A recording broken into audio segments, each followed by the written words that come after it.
Pembuangan sisa kimia di lurang Kumbahan dibongkar. Kegiatan haram berterusan, punca utama sungai tercemar.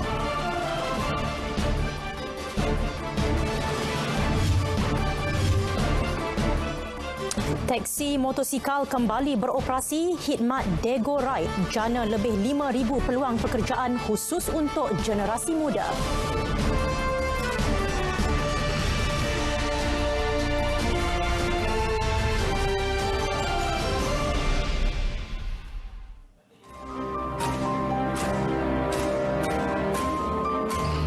If I see it, I will go on the spot to the fellow to ask him to don't do that.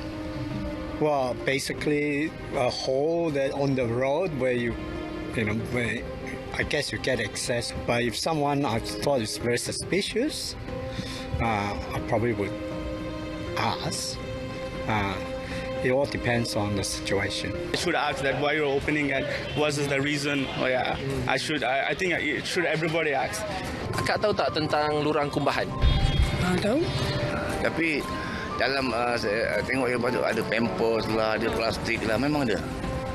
Saya pernah tengok dia buat kat sini, pernah nampak pampers, plastik dia buat, dia ombang.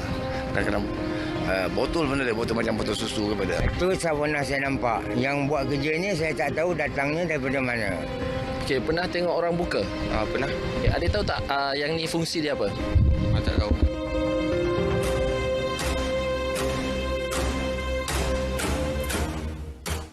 Itu tadi reaksi orang awam yang kami rakamkan apabila ditanya mengenai lurang Kumbahan atau manhole.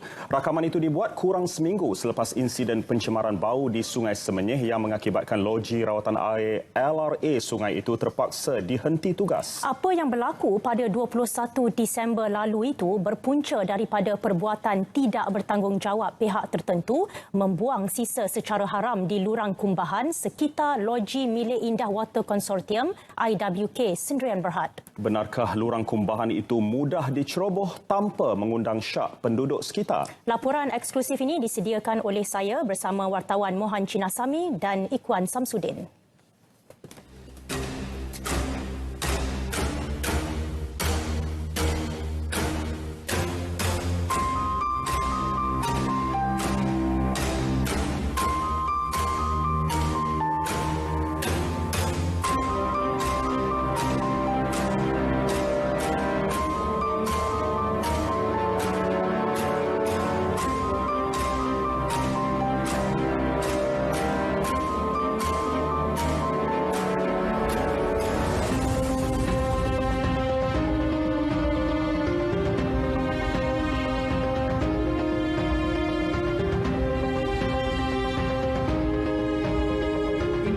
Yang didapati bersalah mencemarkan sistem bekalan air dengan sengaja berdepan hukuman berat termasuk hukuman mati. Ia termaktub dalam Akta Industri Perkhidmatan Air 2006 di bawah bidang kuasa Suruhanjaya Perkhidmatan Air Negara SPAN. Tiada lagi tolak ansur, tindakan tegas mesti diambil. Pencemaran Sungai Semenyih sebenarnya insiden kali ketiga yang berlaku pada 2019 dan ia mengakibatkan lebih 1.5 juta penduduk terjejas. Justru SPAN sedang mencari kaedah pencegahan awal terbaik dalam mengawal pembuangan haram sehingga membawa kepada penutupan LRA sungai berkenaan. Bagi melihat sendiri insiden serupa, kami ke loji Kumbahan IWK Bandar Bukit Mahkota yang masih ditutup sehingga kini untuk proses pembersihan bahan kumbahan tercemar. Penyelianya, Muhammad Rafi Muhammad Arsyad, membawa kami masuk ke kawasan loji untuk menyaksikan sendiri kesannya. Saya berada di loji Kumbahan IWK Bukit Mahkota Bangi dan loji ini terjejas akibat pencemaran bau dan juga pembuangan sisa kumbahan secara haram di manhole atau lurang Kumbahan IWK. Jadi disebabkan berlakunya pencemaran ini, pihak IWK terpaksa bekerja keras 24 jam untuk membersihkan pencemaran ini. Dari sini saya nampak ini mana ini. Okey, tempat yang berlaku ni yang tanda yang okey, ini tempat yang berlaku sebelumnya. Kami kemudian dibawa ke sebuah lurang kumbahan di lorong 7 Palang 10 Bandar Bukit Mahkota. Manhole itu dijadikan tempat membuang sisa kimia pihak tidak bertanggungjawab baru-baru ini. Insiden terbabit menyebabkan Esko Alam Sekitar, Teknologi Hijau, Sains, Teknologi dan Inovasi dan Hal Ehwal Pengguna Selangor, Hi Loy Sian, bersetuju menutup kesemua 20 lurang kumbahan di kawasan Bandar Bukit Mahkota secara kekal. Dan sehingga 27 Disember lalu, 26 lurang kumbahan di sekitar lokasi itu telah ditutup. So, kita telah pun mengambil beberapa langkah untuk mengelakkan insiden berlaku lagi, di mana IWK akan siukan semua 20 number biji manhole ni. So, di sana terdapat 20 lebih manhole. Punca tau. Punca kes pencemaran bau.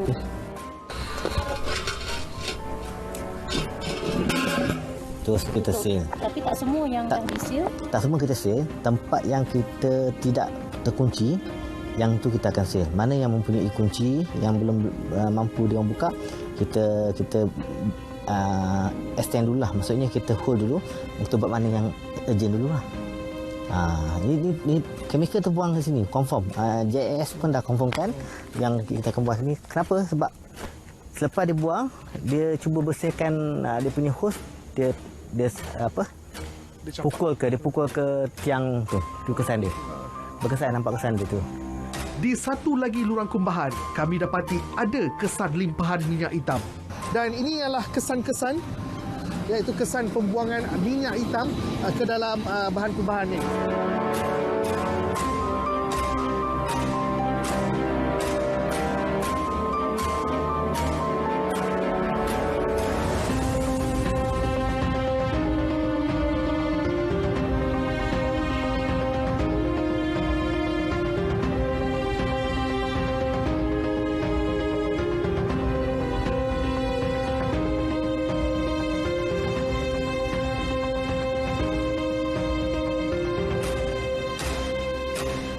Ini insiden yang telah berlaku ini adalah pencerobohan atau vandalism yang dilaksanakan oleh pihak ketiga untuk membuang sisa secara haram, dan ini tidak dibenarkan. Insiden yang telah berlaku di Bandar Putra Mahkota ini, kita telah remix manhole yang terlibat yang kemungkinan besar boleh digunakan sebagai tempat pembuangan.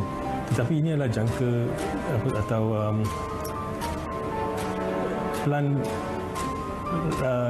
perancangan jangka masa pendek. Sekiranya bahan kumbahan tercemar tersebut memasuki saluran loji rawatan IWK, ia kemudiannya akan diproses serta dilepaskan ke sungai. Kesan pencemaran hanya dapat dikesan di muka saut sungai utama, iaitu 10 hingga ke 13 km dari kawasan loji melalui ukuran kadar bau ton. Bagi mendapatkan penjelasan lebih terperinci berhubung bagaimana sistem ton digunakan bagi mengukur kadar pencemaran, kami bertemu Wakil Pengurusan Air Selangor Sdn Bhd. Okey, sebenarnya kita tak ada alat khas yang khusus untuk mengira pencemaran bau ni. Dia tidak ada yang lebih baik daripada hidung. Maksudnya hidung manusia.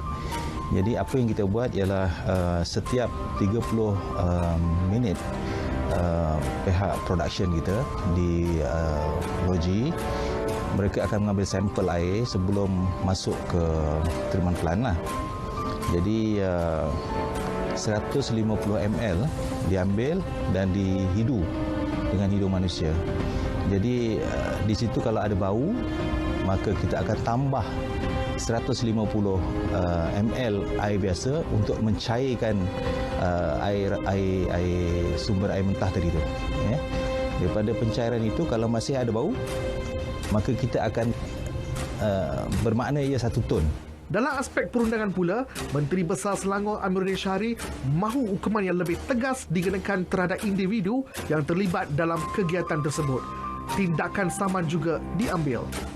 Money dah 3 times from outlet IWK, dan I hope that kita boleh kerjasama untuk tangani perkara ini.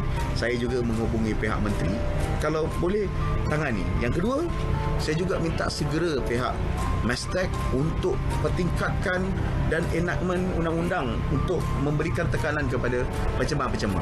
Setakat ini dendanya $500,000, 500,000. Penjara 5 tahun. Ini paling tinggi yang kita ada.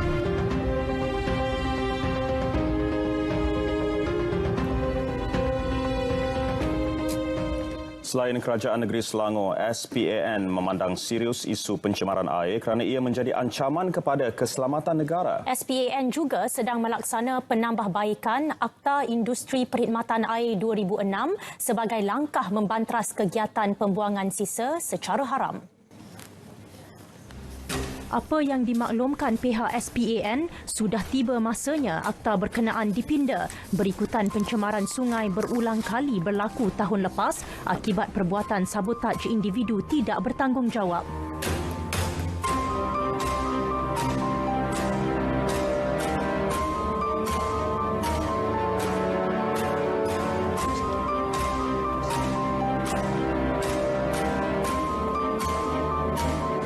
Sebenarnya di pihak kita dan juga dibawa ke pihak kementerian sekarang ini, kita sedang menggubal ataupun melihat semula dalam Akta Industri Perkhidmatan Air AIPA itu sendiri bahagian-bahagian yang perlu ditambah baik, ya. Dan hal ini kita jangka dapat dimuktamadkan iaitu ke tahun 2020 yang terdekat. Dan serentak dengan apa yang berlaku ini akan mempercepatkan lagi apa jua langkah-langkah yang sewajarnya untuk kita ambil bagi memastikan bahawa air sebagai satu sumber yang sangat penting bagi manusia diambil berat dan juga diberi perhatian utama dalam menjaga keselamatan. 8 kertas siasatan dibuka Polis Diraja Malaysia PDRM di bawah Seksyen 121, 122 dan 125. Berikut kronologi insiden pencemaran bau di sumber air mentah sepanjang 2019.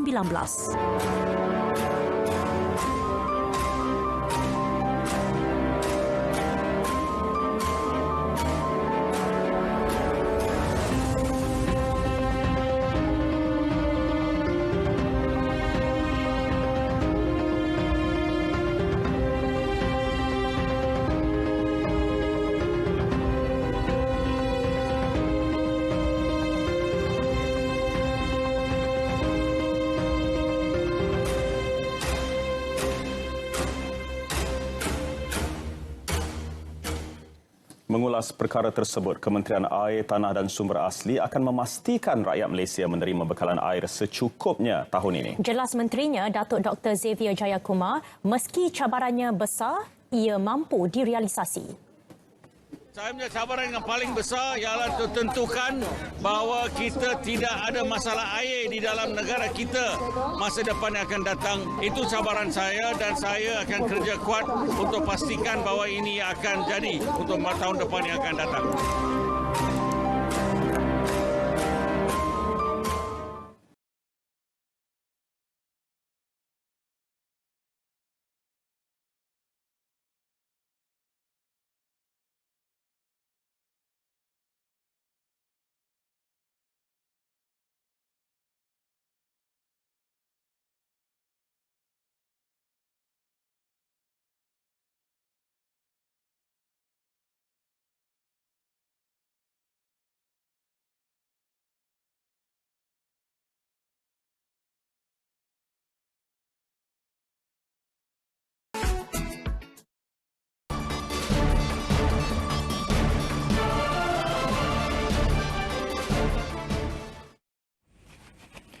Assalamualaikum dan salam sejahtera. Laporan cuaca malam ini kita tumpukan.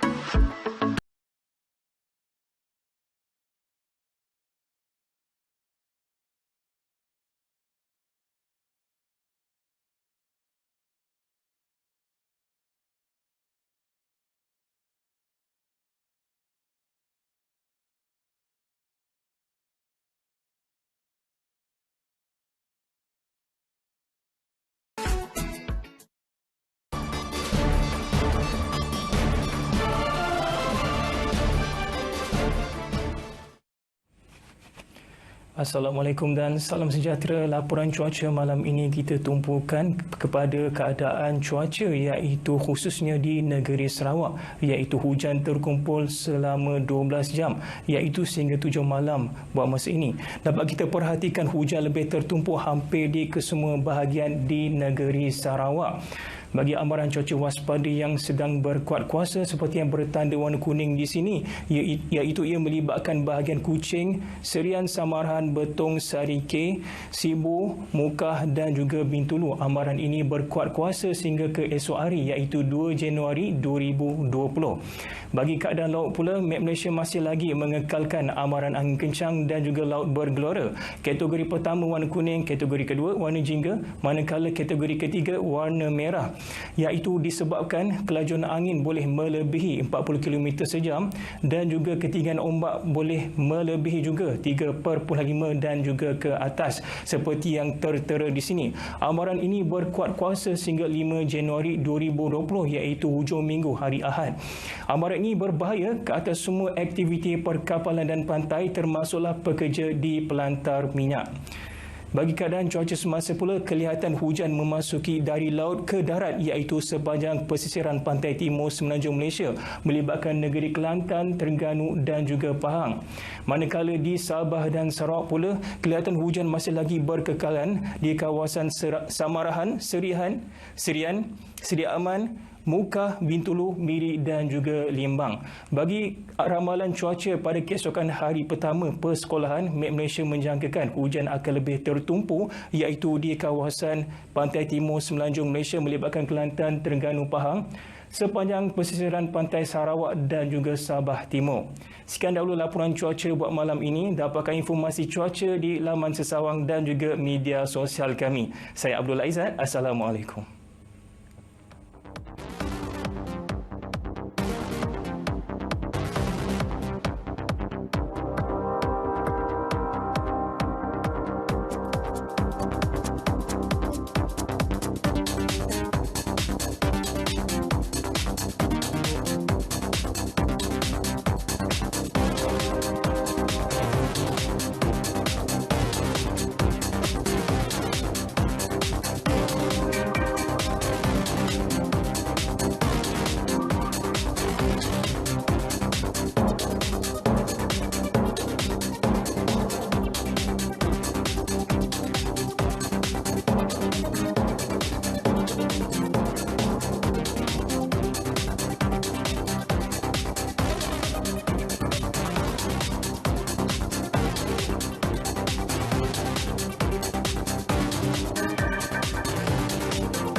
Kembali bersama berita perdana. Perhimpunan Jalanan di sekitar Ibu Negara siang tadi tidak mematuhi peruntukan Akta Perhimpunan Aman 2012 kerana notis makluman tidak dihantar kepada polis. Justru pihak polis akan memanggil penganjurnya dalam tempoh terdekat. Ketua Polis Daerah Dang Wangi ACP Muhammad Fahmi Visunathan Abdullah mengesahkan kertas siasatan dibuka pihaknya berhubung kesalahan itu.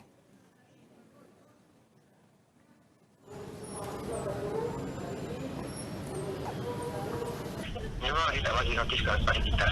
Jadi madangkan dia tak bagi notis pada kita, dia akan menjadi satu kesalahan di bawah Akta Perhimpunan Aman 2012. Jadi kita akan buat siasatan yang sewajarnya terhadap penganjur. Akta Perhimpunan Aman 2012 mengkehendaki penganjur menghantar notis makluman kepada polis sekurang-kurangnya 5 hari sebelum perhimpunan dibuat. Perkhidmatan taksi motosikal tempatan Dago Ride kembali beroperasi hari ini. Menurut Menteri Belia dan Sukan Syed Saddiq Syed Abdul Rahman, 5,000 peluang pekerjaan bakal tercipta menerusi perkhidmatan itu yang menyasarkan golongan B40 terutamanya generasi muda. Majoriti yang akan dapat pekerjaan ini adalah anak muda dan mereka yang datang dari latar belakang warga B40 dan mereka yang bermotosikal. Beliau ditemui selepas merasmikan Dago Ride di Ibu Negara. Seramai 4,000 orang sudah memohon sebagai penunggangnya yang menawarkan perkhidmatan itu meliputi kawasan Lembah Kelang, Shah Alam dan Putrajaya. 18 ke atas, you kena ada lesen B2 full, you kena ada insurance coverage yang full untuk third party juga, Dan mohon apply ke kita punya aplikasi Digo Service Provider, upload dokumen-dokumen anda dan kami akan meluluskan secara online, dan daripada situ kita akan memanggil anda ke office kami untuk ambil kita punya baju dan juga helmet, dan dari situ kita akan terus aktifkan akaun dan korang boleh terus terima job-job dekat stesen LRT, stesen bas atau tempat-tempat yang lain. Kebanyakan passenger yang nak mengguna servis kami adalah penumpang wanita. So kita memang memerlukan lebih ramai wanita punya rider untuk jadi kita punya rider. Radius perkhidmatan motosikal itu maksimum 10 km selain tambang yang dikenakan RM3 untuk 3 km pertama. Pada tahun 2016, Digo Ride memulakan perkhidmatan taksi motosikal dengan kadar tambang serendah RM2.50 namun diharamkan berikutan faktor keselamatan. Mengambil kira kenaikan kos sara hidup terhadap rakyat sekiranya harga petrol diapungkan, kerajaan bertindak menangguhkan pelaksanaan program subsidi petrol PSP. Menjelaskan perkara itu, Menteri Kewangan Lim Guan Eng berkata faktor itu menjadi pertimbangan Kerajaan Pakatan Harapan PH yang sentiasa prihatin dengan kos dan perbelanjaan harian yang ditanggung rakyat.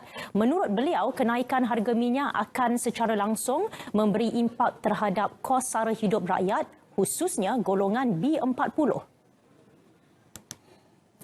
Tentang program ini, bila ditangguhkan supaya kita dapat pastikan ia lebih dapat difahami dan juga memberikan manfaat kepada rakyat, khususnya golongan B40.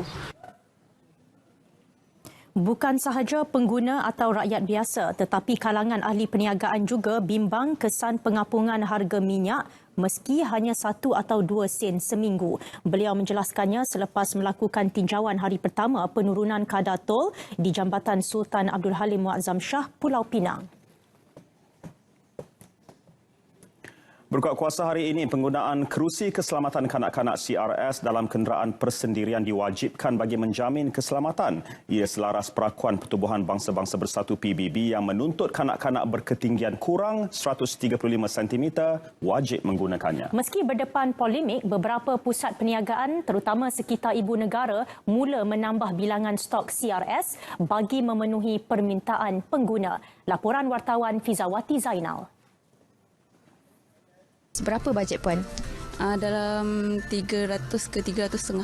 200 ke 400 untuk anak saya tu okey dah lah tu. Dalam range 2 hingga 400. Rasanya standard 150 ke bawah kot. Bawah daripada 300 tu. Itu antara reaksi daripada kalangan pengguna terutama ibu bapa. Kesanggupan mereka untuk memperuntukkan sedikit perbelanjaan untuk membeli kerusi keselamatan bukti tiada nilai yang boleh dibandingkan apabila melibatkan keselamatan dan nyawa anak-anak.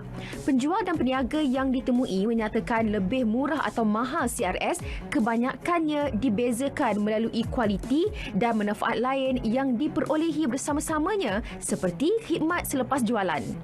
Maksudnya dia akan try test dulu kat baby sesuai tak dengan anak diorang. Biasanya diorang akan cari kasih yang boleh pakai lama. Risk juga akan nilai jugalah macam dia punya cushion macam mana. Yang paling penting dia akan tengok yang dia punya ECE yang kat belakang ni.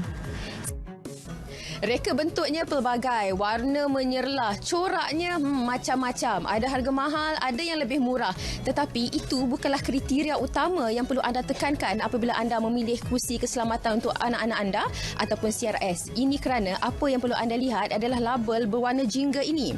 Label ini sebenarnya adalah satu pengakuan bahawa kerusi keselamatan ini telah memenuhi keperluan peraturan yang ditetapkan oleh PBB menerusi pengekodan ECE R44 dan ECE R129. Selain itu, beberapa perincian lain yang tertera ialah kategori produk, nombor kelulusan yang diberi dan negara yang meluluskan peraturan berkenaan. Penggunaan kerusi itu juga perlu mengikut spesifikasi berdasarkan jenis-jenis tempat duduk. Apa yang puan cari pada kerusi keselamatan kanak-kanak? Especially dia punya keselamatan, dia punya boleh facing kita boleh dua cara kan. Orang kata selesa lah untuk baby tidur apa. Selesa satu dan boleh bagi satu keselamatan yang terbaik. Institut Penyelidikan Keselamatan Jalan Raya atau MIROS dengan kerjasama Program Penilaian Keselamatan Kereta Baharu untuk negara-negara Asia Tenggara ataupun ASEAN NCAP dan Jabatan Pengangkutan Jalan JPJ turut mengeluarkan label kod QR untuk memudahkan proses membeli kerusi keselamatan mengikut piawaian PBB. Dan andainya berlaku sesuatu yang tidak diingini kan, andai kata ada impak yang kuat, okay, anak-anak tu boleh masih lagi kekal dalam kasih tu dalam keadaan yang stable. Okay, jadi itu sangat penting dari segi aspek keselamatan. Apa sahaja pelaburan yang perlu dilakukan untuk keselamatan anak-anak, itulah yang paling baik. Tiada saman akan dikeluarkan sekiranya ibu bapa gagal menggunakan kerusi keselamatan kanak-kanak CRS dalam tempoh 6 bulan pertama ini. Namun, janganlah sudah terhantuk baru tengadah. Fizawati Zainal untuk RTM. Hari ini tiada lagi kompromi terhadap perokok. Mereka yang berdegil perlu membayar kompaun RM250 sekiranya didapati merokok di tempat awam, bangunan kerajaan atau kedai makan. Tindakan tegas itu dikuatkuasa sepenuhnya Kementerian Kesihatan setelah 6 bulan tempoh diberi. Meninjau penguatkuasaannya di Terengganu, ikuti laporan wartawan Nur Yusof. Sebagai menunjukkan sokongan, seorang pengusaha kedai makan di Jalan Batu Buruk tampil dengan inisiatif sendiri. Beliau menampal beberapa pelekat larangan merokok dalam lorak Terengganu di beberapa sudut kedainya. Kata-kata sinis yang mengaitkan bahawa penguatkuasaan undang-undang berkenaan boleh menjejaskan perniagaan mereka merupakan andaian yang tidak tepat. Sebaliknya, larangan merokok ini jika difikirkan secara matang mampu menarik lebih ramai pelanggan. Cuba kita buat gini mana minta orang faham lah. Pasal kedai makan ni kita ada banyak pisang. Ada hok budak, ada orang tua. Jadi kalau budak tu rokok ni memang tak sesuai lah. Tapi harapan tu maknanya kalau hok customer tetap tu tak payah mari kau. Rasa-rasa dia mari. Ni kita jual air ni pasal kita nak suruh biar orang mudah faham. Mudah masuk dalam kepala. Jadi nampak pelik ah. Ayat-ayat tu aku sigong mulutmu tapi tak maknanya. Bahasa Terengganu ni bunyi je kasar tapi tak pun. Tak ada. Saya tetap lagi sebab saya kira kedai ni bukan kerana rokok. Makanan sedap benda orang mari je. Kawan-kawan duduk sini belakang. Kan kita seorang nak pergi kat lain kerana rokok. Mai kat kawan-kawan kau. Tegur dalam gerak. Molek kedai molek gini, molek gini. Kalau boleh kedai lain pun ikut belakang lah. Tapi kita mari mikir ni gerak je nak we kita cara mesra lah kata cara Terengganu, bahasa Terengganu macam gerak lah. Peringatan cara mesra. Mesra. Nampak ayat kasar tapi gerak lah kita kata. Bagi ilmuwan agama pula perlu ada penguatkuasaan seperti ini agar perokok diberi pengajaran daripada terus melakukan perbuatan yang boleh mendatangkan mudarat kepada orang lain. Maka disebabkan itu, salah satu instrumennya lah kita memberi hukuman. Dah ajar dah. Cerita dah. Maka salah satunya ialah kita didik mereka dengan kita memberi hukuman sesuai dengan kesalahan yang dilakukan. Kesalahan dia membazirnya, tidak ada manfaatnya, memberikan mudarat pada diri sendiri, memberikan mudarat pada orang lain. Maka hukuman yang dikenakan ini akan mendidik mereka supaya tidak akan dibuat lagi. Masyarakat yang mengutamakan kesihatan sudah tentu lega dengan ketegasan kerajaan untuk mengawal tabiat merokok ini. Malah iltizam untuk berhenti boleh dilakukan jika perokok punya keazaman yang tinggi. Mulakan dari sekarang, jangan bertangguh lagi. Nur Yusof, RTM. Sempena tahun baru ini tahun 2020, Menteri Komunikasi dan Multimedia Gobind Singh Deo meminta rakyat mewujudkan pentas media sosial berdasarkan fakta benar dan sahih. Dalam ucapan tahun baharu yang dimuat naik di Facebook dan Twitter, Gobind menegaskan kesahihan penting bagi membina negara maju dan berjaya. Ia juga selaras wawasan kemakmuran bersama 2030. Beliau turut berharap rakyat mengekalkan perpaduan dan keharmonian. Berkongsi tarikh dan lokasi kelahiran sama dengan cahaya mata. Itu satu perkara yang jarang sekali berlaku. Namun, ibu bernama Siti Nur Aisyah Atikah Fakarudin cukup bertuah kerana berpeluang merasai pengalaman cukup istimewa itu. Beliau dan anak pertamanya Muhammad Rais Ezra sama-sama dilahirkan tanggal 1 Januari. Andy Reza Rohadian melaporkan.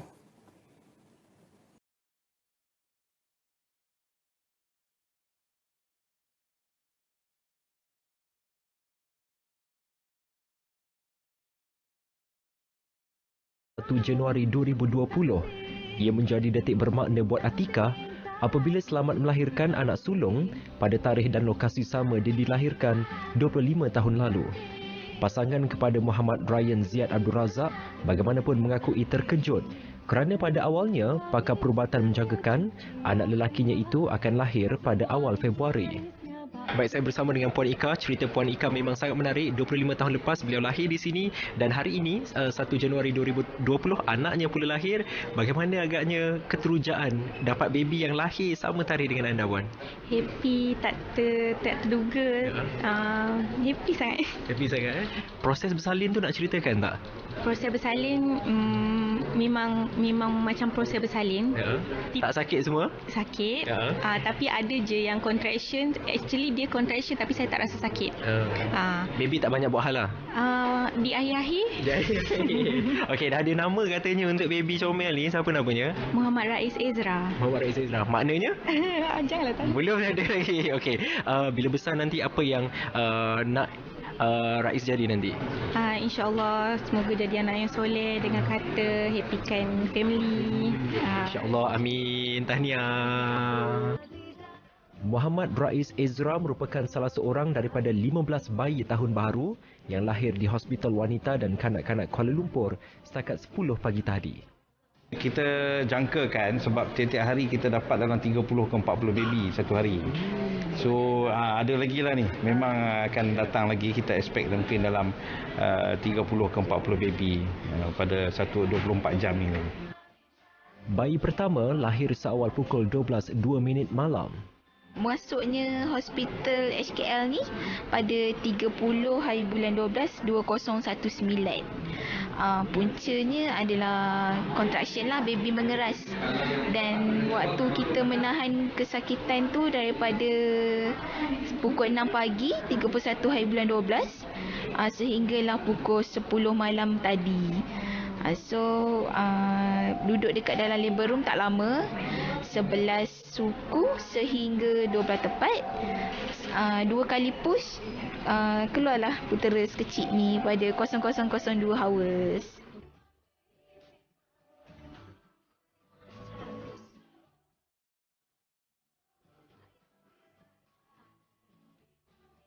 Lahirmu sangat dinanti-nanti. Lahirmu penuh berseri-seri.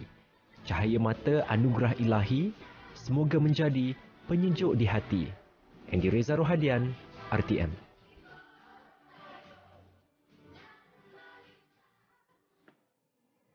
Larian Tahun Baharu Kuala Lumpur 2020 di Dataran Merdeka mendapat sambutan hangat apabila disertai lebih 11,000 warga kota. Larian itu merupakan acara tahunan Anjuran Persatuan Rekreasi Wilayah Malaysia PRWM dengan kerjasama Kementerian Wilayah Persekutuan, Dewan Bandaraya Kuala Lumpur DBKL dan Polis Diraja Malaysia PDRM. Laporan wartawan Nazaruddin Abu Zamil.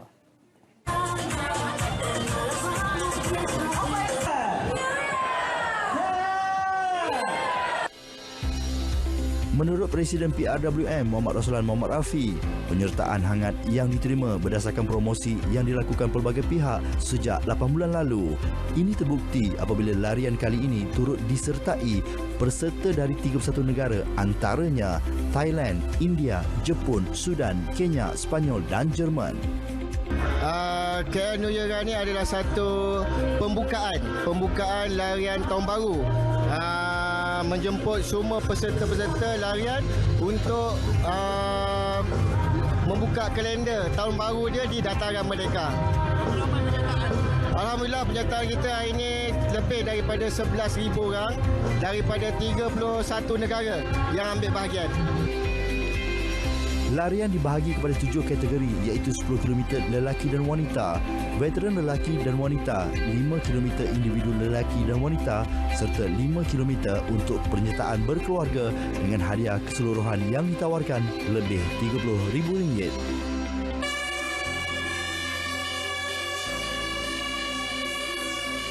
Peserta larian dilepaskan pada jam 7.15 pagi mengikut kategori masing-masing yang disempurnakan Timbalan Menteri Wilayah Datuk Syahrudin Mat Saleh.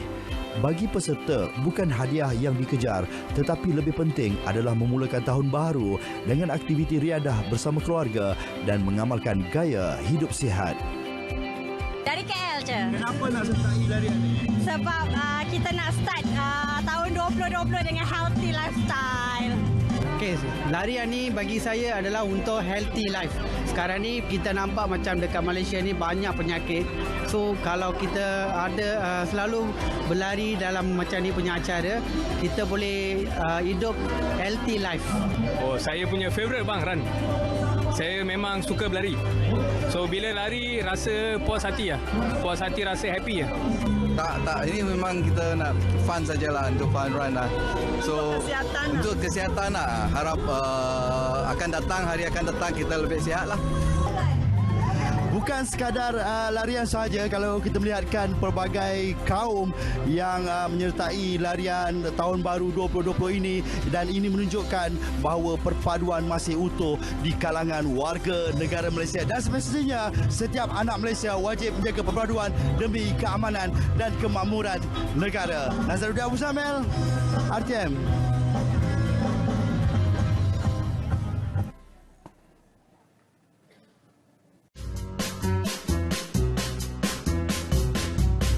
Setiap orang ada destinasi berbeza. Ada yang jalan-jalan cari makan, membeli belah, nikmati pemandangan, tambah pengetahuan, hilangkan bosan, atau mungkin saja ikut kawan.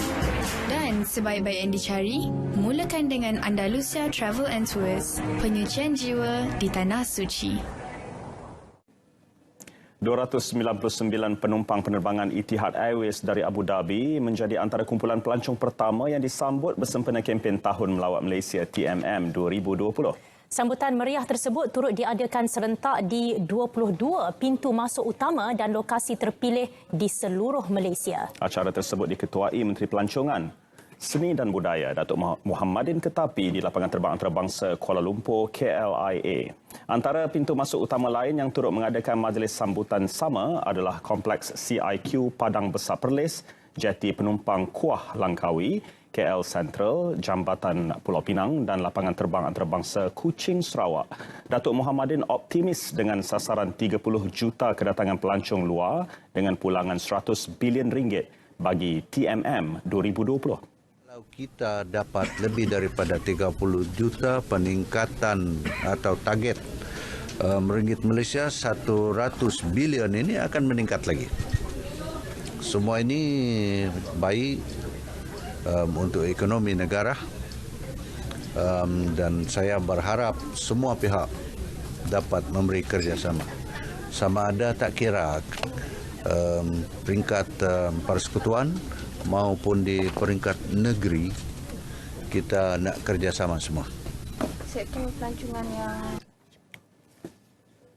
Kumpulan pelancong disambut dengan tarian dan muzik tradisional tempatan selain menerima cenderahati.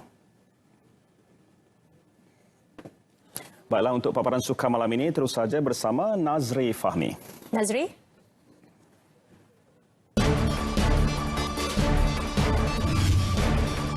Zaiful teringin latih atlet olahraga negara. Ancelotti pilihan The Toffees.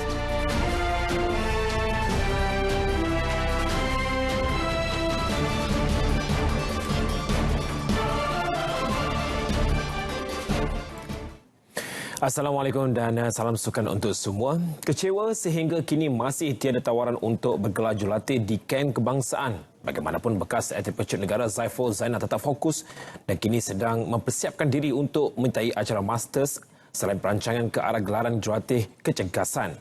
Jelasnya yang masih mencintai sukan olahraga, Saiful tetap menyimpan hasrat untuk berkongsi pengalaman sekiranya beri peluang kerana baginya ada ramah-rasa yang perlu dicurahkan kepada pelari-pelari pelapis kebangsaan. Walaupun sudah 9 tahun meninggalkan dunia trek, namun kecintaan Saiful Zainal dalam olahraga begitu tebal dan masih mahu beraksi. Kini berusia 37 tahun, Saiful yang juga pemegang rekod kebangsaan selama 19 tahun acara 400 meter merancang untuk menyertai acara Masters dalam tempoh 3 atau 4 tahun lagi. Punya planning jangka masa panjang, masih lagi nak orang kata keep fit dan juga berlari sebenarnya. Orang kata masih lagi ada niat untuk berlari untuk mewakili Malaysia. InsyaAllah bila dah 10:40 suatu hari nanti, saya akan masuk event, master event untuk acara olahraga. Bukan itu sahaja, anak jati Kuala Lumpur itu juga sudah merancang untuk memulakan kelas kecergasan Salvation bermula Mac tahun ini setelah mendapat restu daripada mentor berpengalaman Ika Yahya. Namun, sedikit kekesalan diluahkan Saiful apabila hasratnya untuk bergelar jurulatih di kem kebangsaan tidak mendapat perhatian. Walau akur mungkin rezeki belum menyebelahinya, Saiful yang kini bertugas di bahagian pembangunan kurikulum Kementerian Pendidikan tetap yakin agar diberikan peluang oleh Kesatuan Olahraga Malaysia KOM.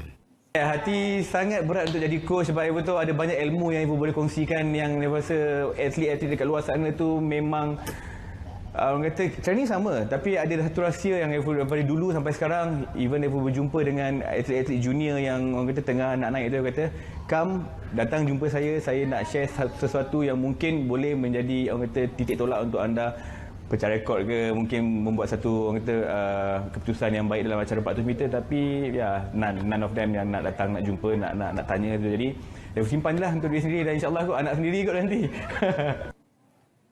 Saiful mencetuskan sensasi pada usia 19 tahun apabila mencatat rekod kebangsaan acara 400 meter 46.41 saat di Kejohanan Remaja Asia Brunei Darussalam 2001.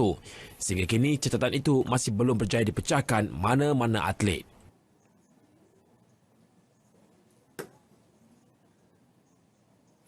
Prestasi hoki kebangsaan akan dinilai secara menyeluruh menerusi mesyuarat jawatankuasa pertengahan bulan ini. Fokus akan diberi kepada kegagalan Speedy Tigers melangkah ke Olimpik, sistem kejurulatihan dan program pembangunan.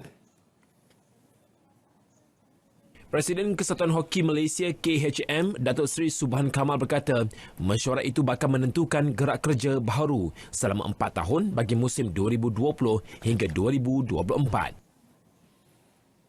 We have a 2-month program dan insyaAllah akhir bulan September, bulan Februari kita akan dapat satu laporan terperinci tentang apa yang berlaku, kenapa kita tak capai apa yang kita hajatkan sebagainya, dan we will present it to the Minister and also to the Director General of MSN lah.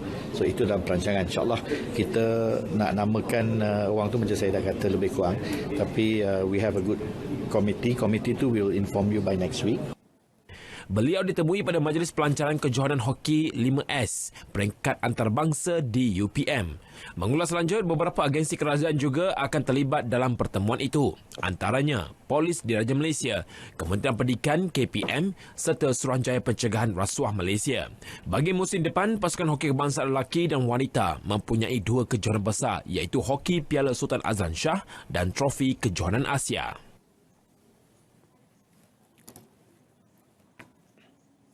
Dalam perkembangan lain, Akademi Sukan UPM bakal menganjurkan kejohanan hoki 5S antarabangsa 2020 dalam usaha memertabatkan sukan hoki dari peringkat akar umbi.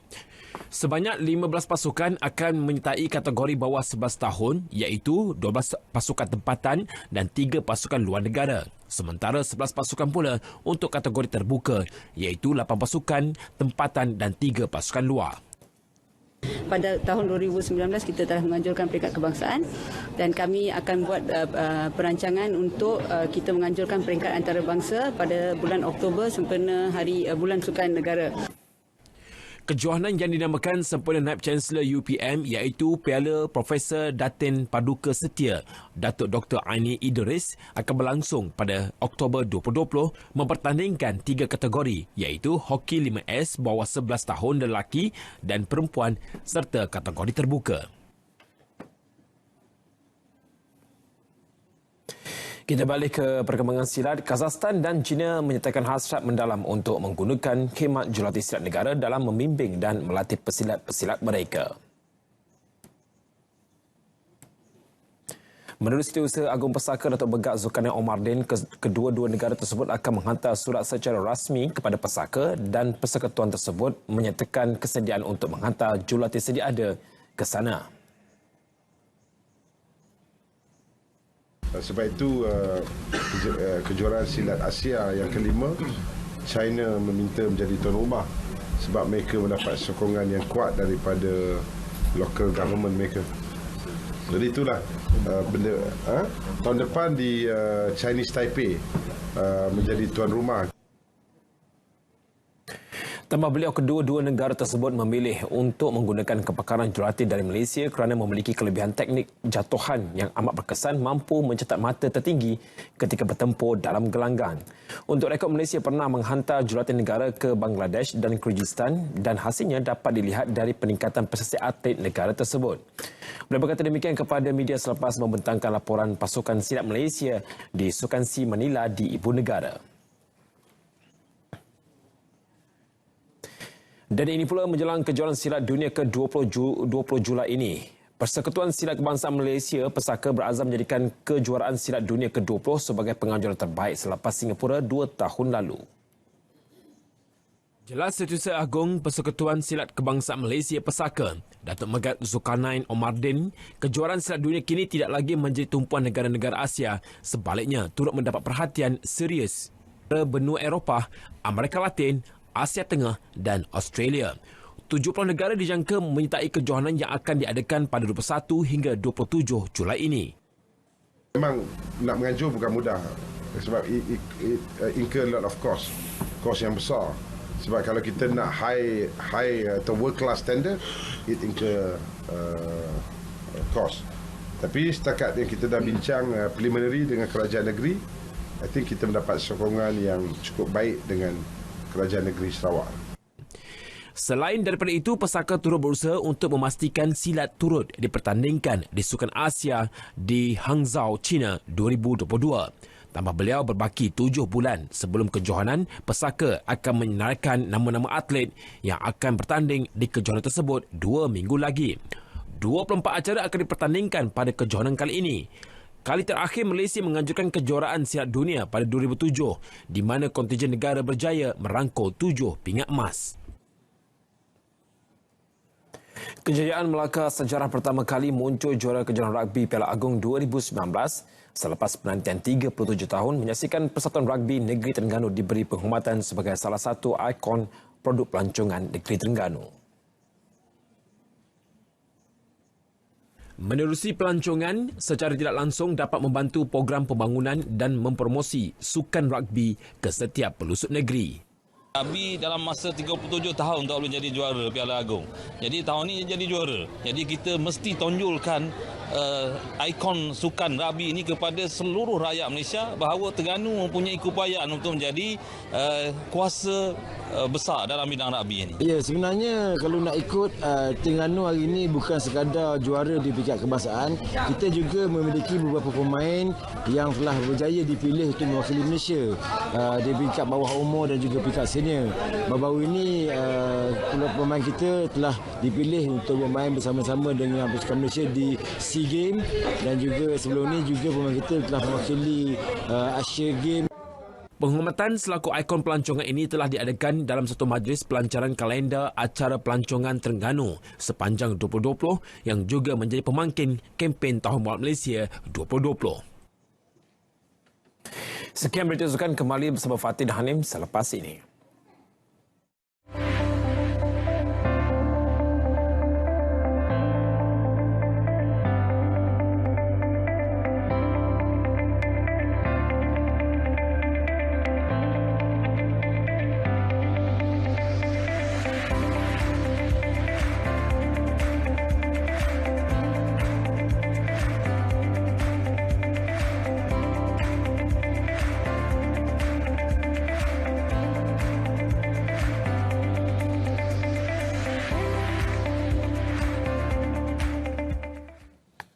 Keusahawanan sosial ialah cabang keusahawanan yang tidak hanya mementingkan keuntungan, malah menekankan kepada pengujudan masyarakat berimpak positif dan saksama. Sokongan padu pihak swasta dalam menyediakan platform terbaik merangsang pembangunan keusahawanan kecil dan sederhana dalam perkembangan ekonomi, termasuk membantu peningkatan pendapatan per kapita negara. Wartawan Vimala Kasturi Verasamy melaporkan. Kreativiti tidak terhad hanya dalam penghasilan produk tetapi mampu memupuk kesedaran kepada masyarakat. Mengambil contoh usahawan kraft tangan Yusof, beliau menghasilkan produk bantal bertemakan tapir Malaya. Ini bertujuan untuk menyampaikan mesej penting kepada masyarakat untuk membantu spesies tapir yang kian pupus selain menyalurkan sebahagian keuntungannya kepada Persatuan Pencipta Tapir. We can reach in wellness, we can reach on our heart, our feeling. So saya contribute sebahagian keuntungan untuk animal ini dan create awareness. Inilah part of keuntungan saya. Selain itu, usahawan sosial Fazlina Fuad pula berusaha memberi kesedaran kepada golongan wanita tentang kebersihan diri dan kepentingan mengurangkan pembuangan sisa pepejat. Dengan penjualan tuala wanita basuh semula, beliau mendidik masyarakat untuk menjimatkan perbelanjaan kerana produknya boleh digunakan antara 3 hingga 5 tahun. Bila kita kerjasama dengan pihak yayasan, dia pun sebenarnya membantu kita untuk menyebarkan lagi kempen tu kepada network dia, kepada pengguna dia, kepada pelanggan dia. Jadi kita try to work to have a win-win situation lah, di mana kita berdua akan create the same impact sama-sama. Usahawan ini dibantu oleh Yayasan A-Asia dengan menawarkan geran keusahawanan sosial di rantau ASEAN sejak 2012 bagi memperkembangkan perniagaan mereka. Selain geran, peluang untuk pasaran baru juga disediakan bagi memperluas capaian jaringan produk. Kita juga sudah ada banyak grant yang sudah diberi, tetapi mereka memerlukan bantuan yang lebih. Ada yang sudah ada produk yang bagus dan juga ada sustainable travel activity mereka, tetapi mereka tiada ruangan untuk menjualkan atau mendapatkan pasaran yang baru. Jadi kita pun berhasrat nak mulakan satu kedai kita untuk barangan-barangan keusahaan sosial. Platform secara atas talian turut disediakan bagi memudahkan para usahawan mempromosikan produk-produk ini. Usahawan masa kini tidak lagi memerlukan modal yang banyak untuk memulakan perniagaan. Dari segi platform dan pemasaran produk, telah banyak syarikat-syarikat besar yang memberi sokongan dan bimbingan untuk mengembangkan perniagaan mereka sehingga berjaya. Ini secara tidak langsung mampu menambah baik kualiti hidup dalam kalangan masyarakat, seterusnya menaikkan taraf hidup dan pendapatan mereka. Jadi, bagi para usahawan, tiada lagi alasan untuk terus berjaya, bukan? Vimala Kasturi Verasamy, RTM.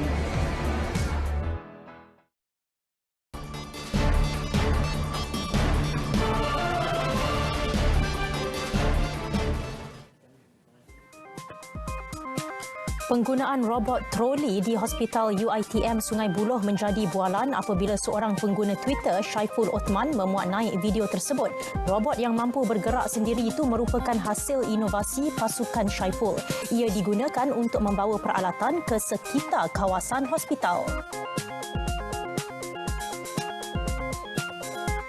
Pemandangan menakutkan dilihat di sekitar New South Wales dan Victoria, Australia selepas kebakaran belukar merebak ke kawasan itu. Gambar dan video yang dikongsi di media sosial menunjukkan mangsa berlindung di tepi pantai dengan keadaan langit bertukar dari merah terang kepada hitam. Amaran turut dikeluarkan supaya orang ramai menghadkan aktiviti luar.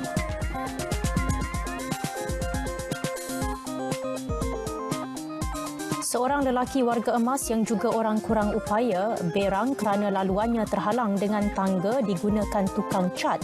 Tidak berpuas hati dengan perkara itu, dia bertindak menggoncang tangga terbabit mengakibatkan tukang cat terjatuh. Mangsa bagaimanapun tidak mengalami kecederaan serius.